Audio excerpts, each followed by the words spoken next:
We were talking earlier today about record low interest rates gripping Canada, gripping the States, the negative interest rates coming.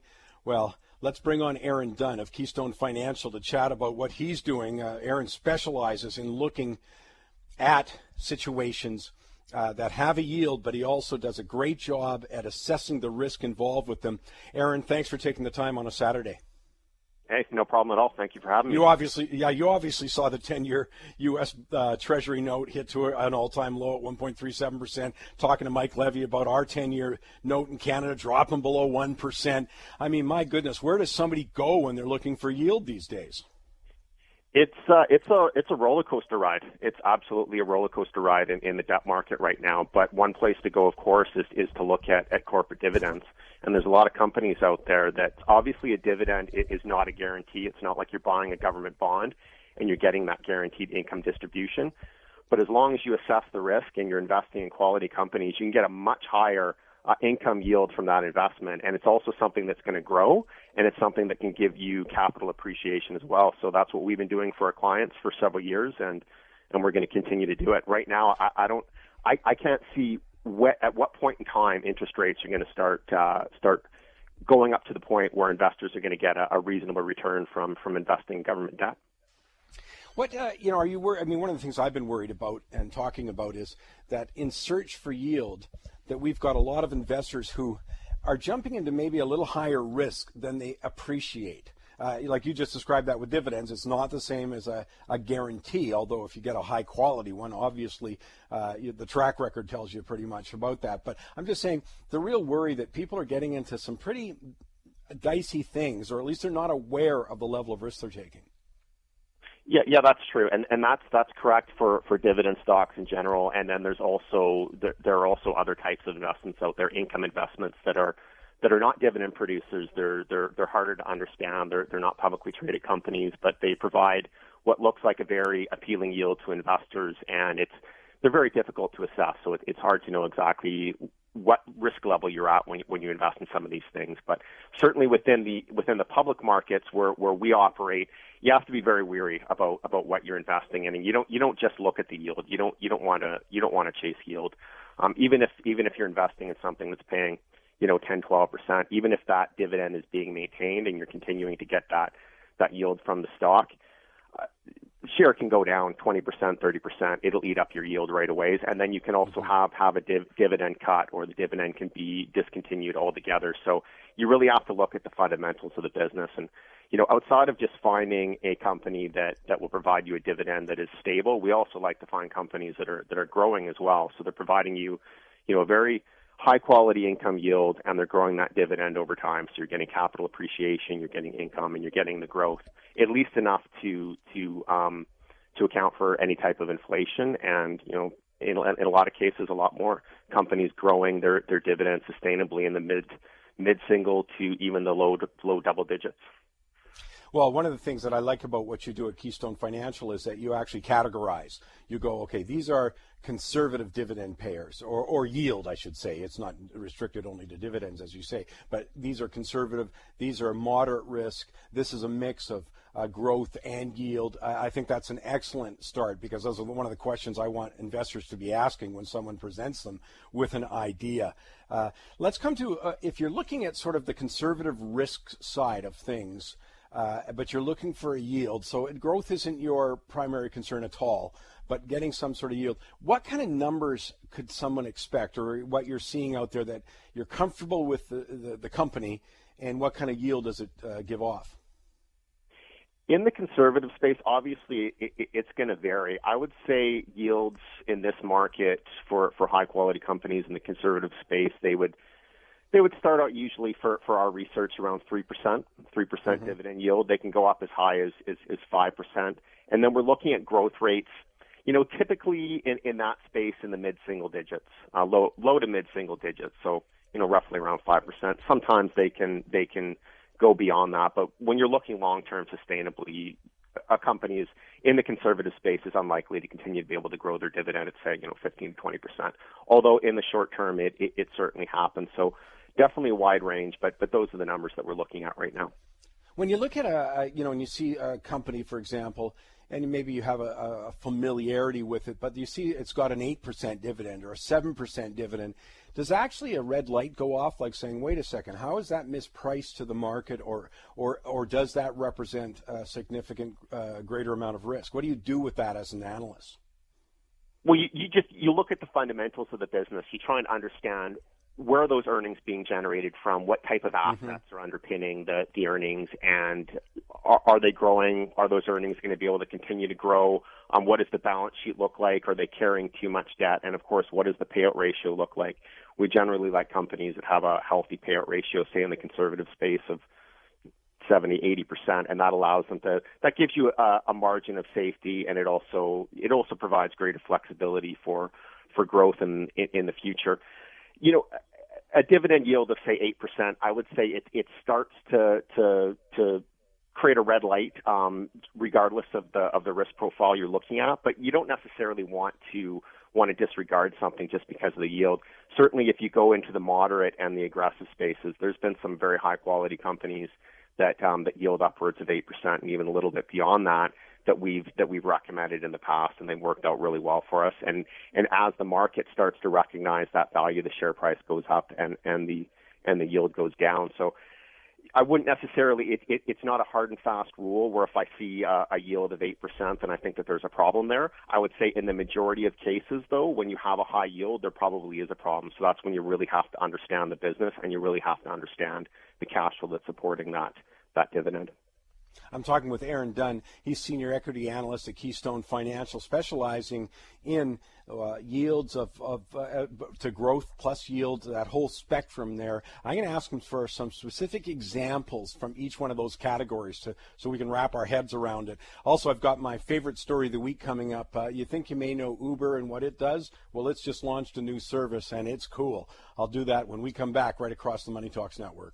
Coming up, my favorite story of the week. I've also got, we had President Obama speaking to our parliament, I forget, it's just about 10 days ago or something, but I'm going to play a snippet from what I consider the best speech ever made in Parliament by a foreign leader. I'll do that in a couple of minutes. But right now, Aaron Dunn is with me, senior equity analyst, Keystone Financial. Hey, Aaron, I should have remembered this. I'm asking you all these questions about, how to, research the income and dividend kind of deal, how it works. You guys have got a great video, actually, that I've seen on your website. If people went to www.keystocks.com, I know you've got it for subscribers. But any chance we can get it for just the regular Money Talks listeners? Because I think it's great. I think it's called, Would You Like to Receive 200 Checks Per Year? I said yes to that, by the way.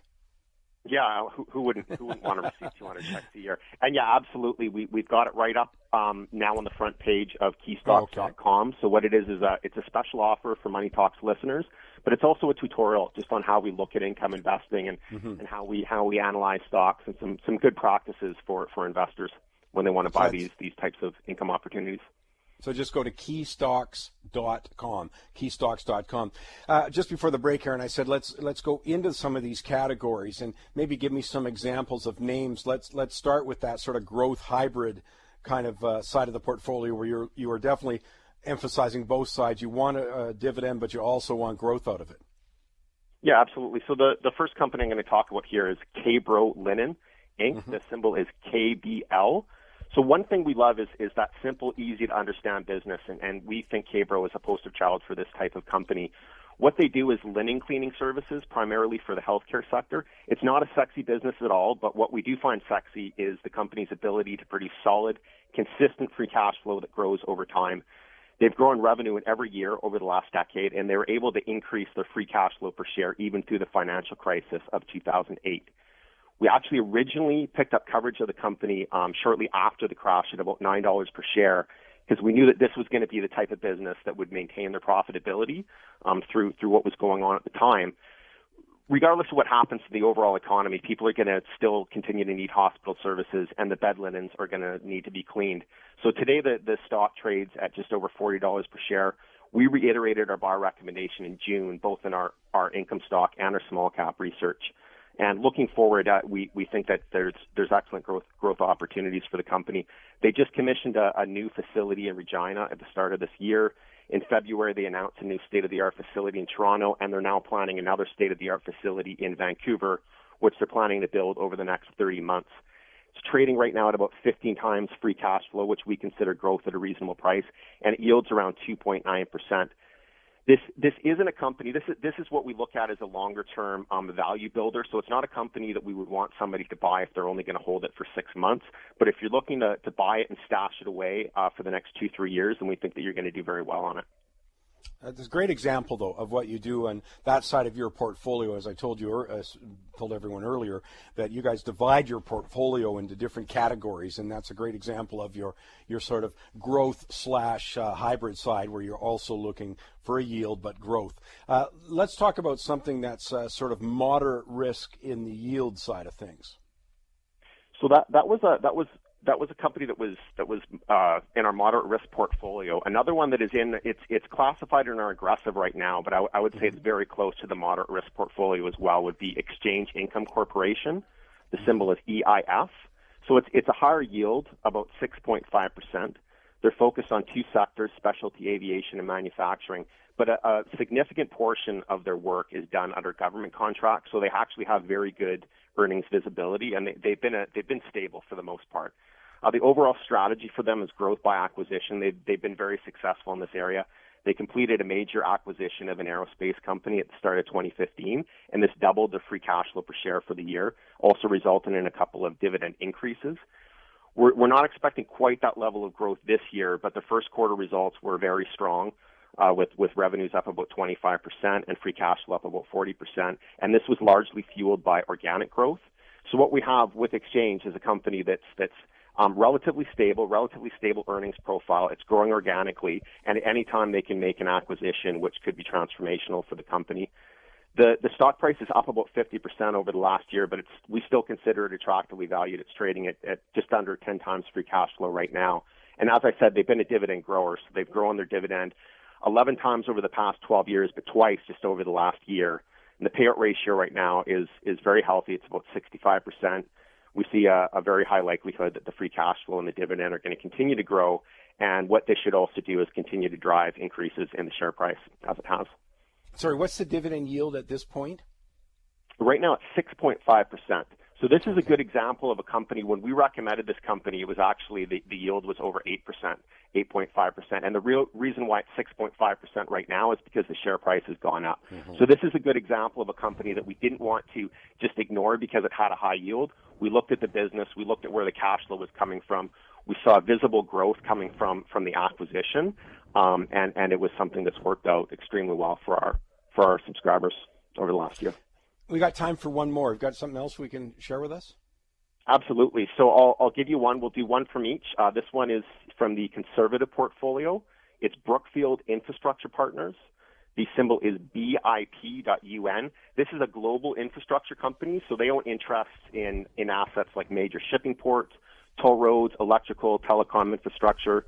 The list goes on. All of these assets tend to be long life with contracted revenue generation indexed to inflation, and they've got exposure spread throughout the world.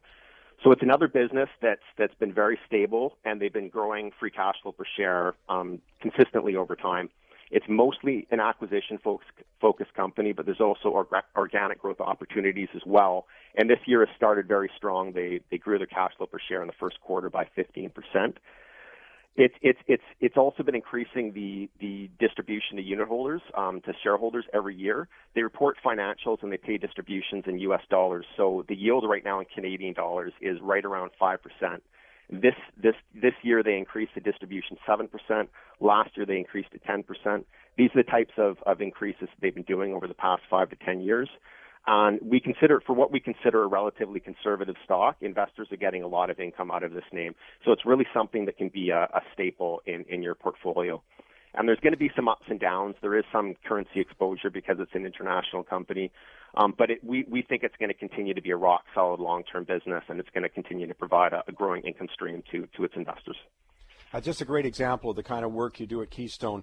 For more information, people can go to keystocks.com, www.keystocks.com, and check out that video. Would you like to receive 200 checks per year? It does explain how to look at, these kind of income-yielding investments, dividend investing, and how it works. Aaron, thanks so much for finding time in the weekend. Fascinating as always. Thank you. It was my pleasure. And I'm just scraping down all those names. And, of course, you don't have to scrape them down because you can go to moneytalks.net and re-listen to any part of the broadcast. Great stuff.